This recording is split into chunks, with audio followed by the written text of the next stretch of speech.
Welcome to the Progressive Mindset podcast. My name is Natalie Potts, personal development and business coach, and each week I'll be bringing you an inspiring personal message to help you unlock creating and living a life full of energy and happiness.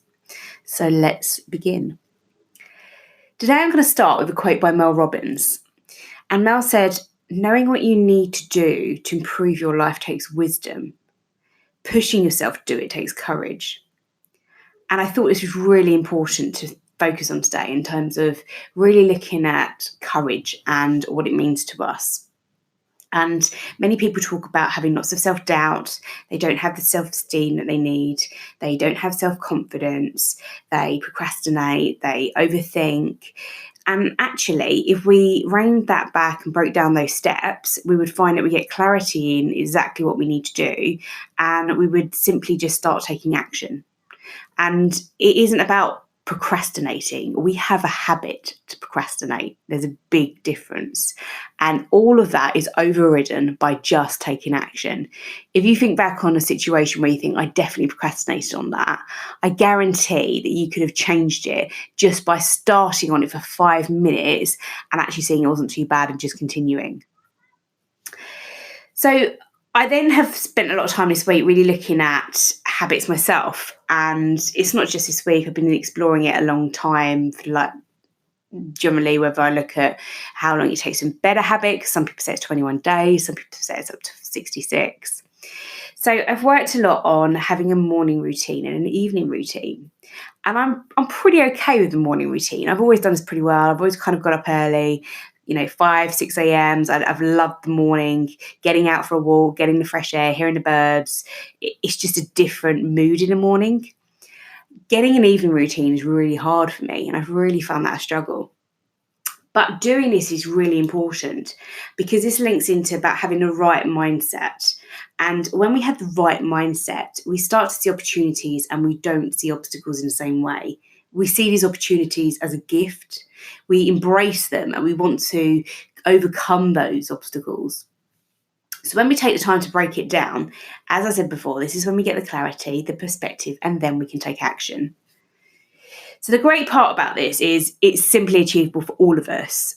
And we just sometimes need that person to help us slow things down, evaluate where we are in the reality, and then start creating new habits that we want to form and keep consistent. Consistency is a real challenge. Starting anything requires with the courage. So this is why this quote just really resonated with me. Letting go of any self-doubt and finding the confidence. And confidence is a skill in seeing yourself taking that action.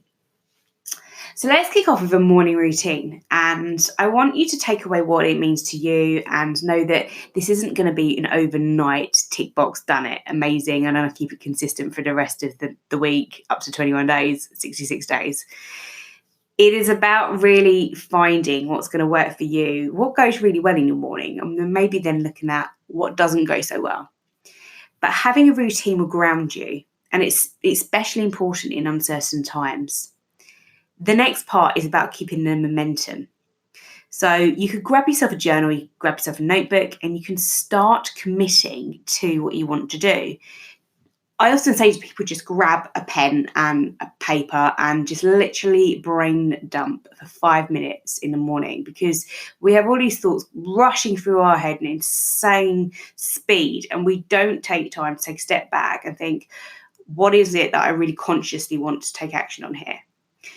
So I'll come on to that in a minute, but there's a few things you can do right from the start of waking up. And a big one I've been trying to do, focusing with Mel Robbins again, is doing 5, 4, 3, 2, 1. And there's a reason why it's 5, 4, 3, 2, 1. Because if we did 1, 2, 3, 4, 5, we'd just continue to 6, 7, 8, 9, 10, and we continue to snooze. And that's not what we want to do. So if you haven't heard of this before, if you haven't read her book or listened to her Audible 5, 4, 3, 2, 1, I invite you to go and have a look. I think it's so inspiring. I just absolutely love it. And we talk about having to get mentors all the time, but there's so many people out there that we can just listen to and follow on social media in a positive way. It doesn't always have to be so negative social media.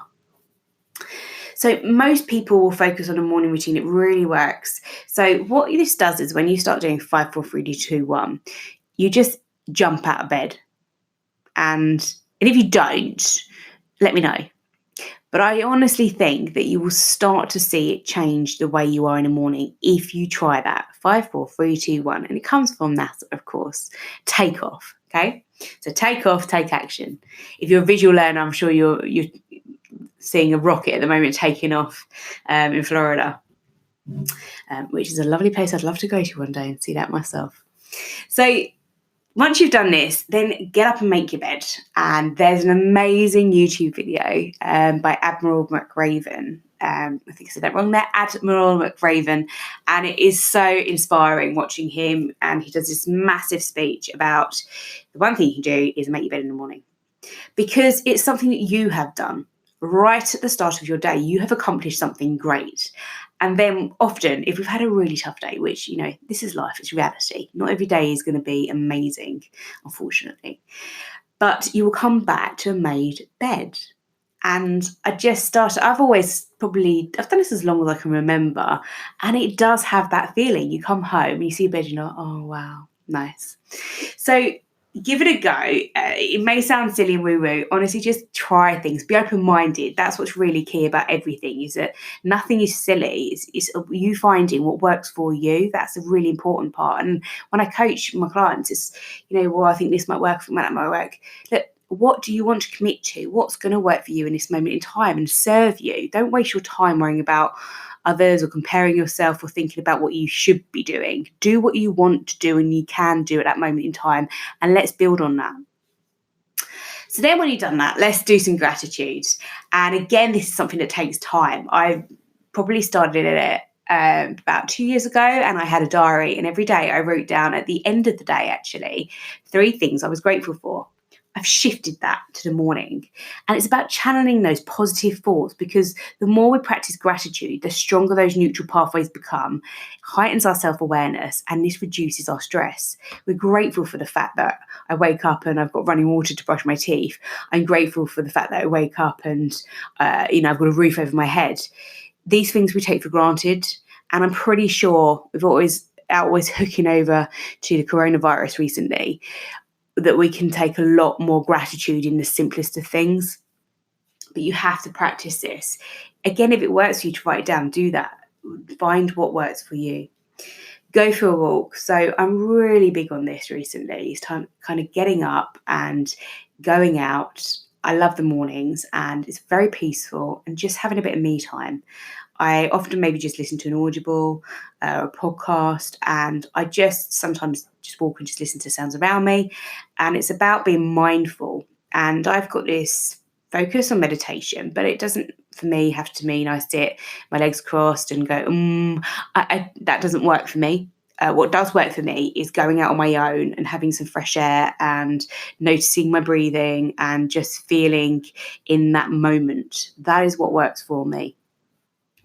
And brain dump, this is where I come onto it. So what I'm trying to map out here as well is have a bit of a structure in terms of getting up, going out, coming back home, focusing, getting your shower out of the way, and then thinking, right, this is my time. Brain dump. So grab that piece of paper and literally dump everything you can think of, every single thought that comes through your head on that piece of paper.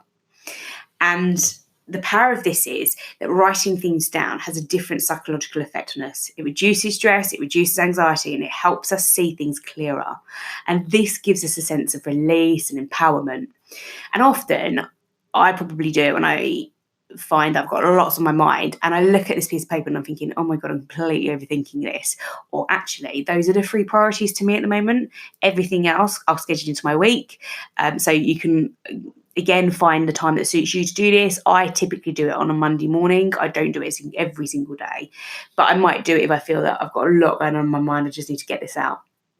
And think win-win. Write down your wins for the day. You have to do this. You have to know what you want to achieve in a day and what you want to get out of it. If you find it's hard at first, just think small. Just write one win. What would that success look like? It might be making your bed in the morning. That might be the first thing that you want to start doing. And then we get onto the hard bit, and this is the evening routine. Some people might be completely different. Some people might really struggle in the morning and have an amazing evening routine. So what I've noticed is that the power of having a better evening routine is that my mornings start better. I'm more energized, I'm more empowered, I get up and I've got the energy to start my day. So the evening routine is about transitioning out of that day. So whether you, again, go for a walk, meditate, exercise, listen to a podcast, create those kind of anchors that for you, when you do them, they have a meaning that is, this is my day over, I'm now going to relax. And again, it's that psychological effect. Switch off all tech before bed, at least a good hour before. That's been my challenge, I must say. And being active on social media, we know, can cause that increase, that spike in anxiety, and that's not what we want. And sometimes it might be just read a good book. And the irony is, I used to think, well, I'm not going to read a book because I just fall straight asleep. And I was like, well, that's kind of what I want when I go to bed, isn't it? So I think you'll find it easier if you just start doing things and build on them. And your environment really matters on this as well. So a focus I have is I have to go to bed with the window open. I love the fresh air, kind of that candles, music, low lights. Find that state that you feel calm in and that you feel in the moment in and at peace with. And sometimes we think these words are always, you can't live life like that. That's not how life is. It's really busy. Well, it can be what you want it to be, but you have to start creating that. And again, it's little things at little times. I haven't just suddenly been amazing at doing all of this precisionally, and I don't do it always. And what I do notice is that when I don't, my days aren't as good. So that's why I know it works for me and I put the effort into doing it. And again, just reflect and be grateful for your day. What were your wins? What did you learn? How can you make tomorrow better? And again, some people find it useful to write it down. Some people might even record it. Some people just want to think about it. Some people might share it with a partner or a friend or text somebody. Find what works for you. So moving on from our routines is taking that moment to pause. Life is just insane. It is going at this ridiculous, accelerated pace, and everybody's like, should have been done yesterday attitude. And it's about taking control and noticing what you notice about your thoughts. So each day, make sure you give yourself a chance to slow down and a moment to pause. And this might be that you do it halfway through your day and you notice your state's change. You might be going to a meeting. It might be it just feels like you've got too much to do. You don't think you're going to finish in time, and you just need to get that moment. It is about being consciously aware of your state and that you need to change it and have that shift. And this is back to the mindset part. So become conscious of this. And one thing you might be doing to help you on this is really recognizing your breathing. And often a walk can really help us induce that. But it is about maybe something like box breathing. So this was something that I found a couple of months ago, actually. And I was looking at breathing and how you control things and how that links with your kind of state of mind. And try just holding your breath for 4 seconds and breathing in, and then holding for 4 seconds and breathing out, and holding for 4 seconds and continuing. I'm sure there's a real kind of legit, you have to do this type of way to do that. And I've just rolled it out and gone 4 seconds on, off. Again, I think you gauge what I'm saying here is slow things down and just be mindful in that moment. And these little practices can have a huge impact on yourself and just feeling that you're in control. And surround yourself with great people. And I was reading something through a service which is an employee program, actually, in terms of assisting employees with their mental health and their well-being. And the focus was around, the question kind of position was, are you finding that relationships are challenging at the moment? And I was like, yes, I am. So what I know about this for me is that I very much work better when I'm around people that are like-minded, that they empower me, that they inspire me, that they believe in me. And I'm very much a true believer in the relationship part is that you have to really make it clear what you need from somebody. And this is what I love about when I do discs with clients, because I can understand them right from the start of our relationship and what they do need and what they don't need. And that's really important when you're building any relationship. What I also love about disc is that half the time clients walk away going, oh my God, I just shared that with my partner and they said, that's you. And that's so powerful. I love it. I just get this pure energy when people say that to me. And I think I've looked at my own world and my own network. And they say things like your network is your net worth, but it's true.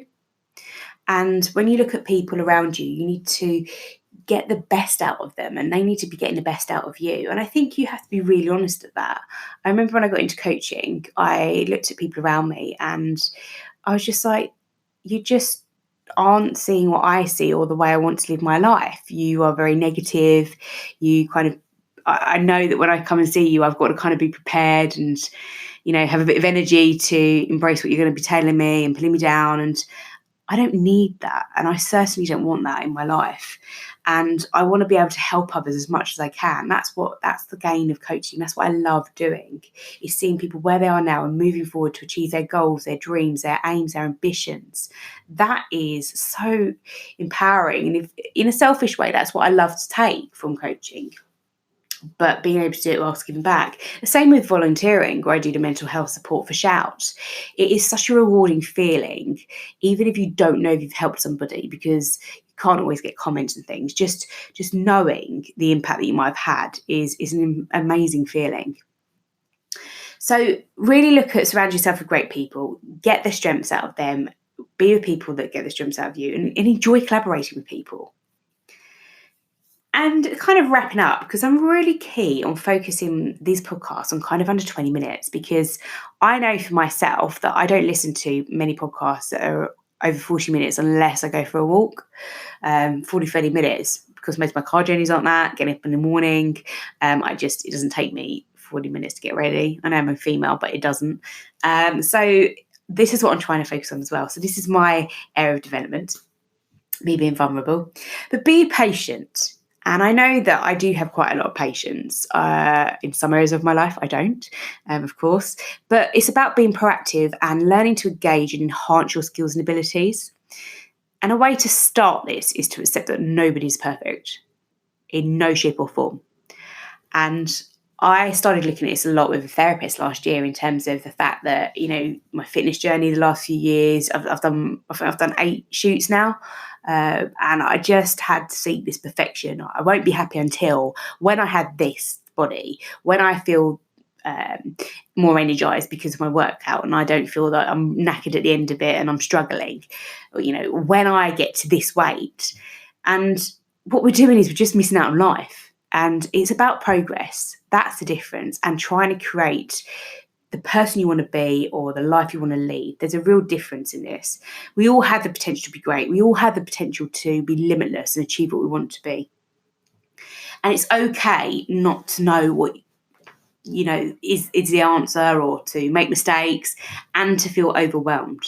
It's not okay to do nothing on that, though. We have to take action. So this is shaping us for who we're becoming. Again, it's seeing the opportunities and not the obstacles. So use this as your gift. Trust the process. So I've got an example where I have a coach who does my nutrition and my fitness. And from my perspective, I like to feel in control. It's really hard to trust somebody that they're taking your body and knowing how your body works and trying to help you on that journey quicker. But it's really, really hard. Maybe more so as well coming from a coaching perspective, and you feel that you want to have the answers. And maybe on this time, I don't always. I need somebody to help that draw out of me. I guess I do in that way, that the answer's in me, but I need somebody to help me get that clarity for sure. And the steps to and the milestones on the way. I love coaching, and I love that that's how it can help me. So let's just kind of wrap this up then. So for me, a life is to be lived. So stop embracing the failures. Let's overcome the roadblocks, the adversity, and turn this into opportunity. Then this is your chance to learn, to grow, become more confident, to become more resilient, and simply, which is the most important thing, to become the best version of yourself and live the life you want to live. And just me sitting here when I say that, I like my kind of my body language is up there, my hands are in the air, and that goes back to my drama days. And you obviously hear the tone of voice change. This is the same in others. And this is the type of things that we have to recognise in the people that are around us. Do they have that buzz? Do they have that tone of voice and that energy? Do you spark off of one another? So that's hopefully me wrapped up in, 20 minutes. I am making progress. We love a win-win. So thank you so much for listening to my podcast today. If you haven't yet listened to my podcast from last week, I had the amazing Lisa Bodenberg on. It was absolutely profound, and I was just absolutely amazed that she came on and jumped on with me. I was really, really nervous, actually. But I highly recommend you check it out. So I'm going to put the link in the episode description for that podcast. Please connect with me on all of my social media. I'm at Natalie Potts Coaching everywhere apart from my Facebook community, which is Living a Vibrant Life. And I want to hear from you.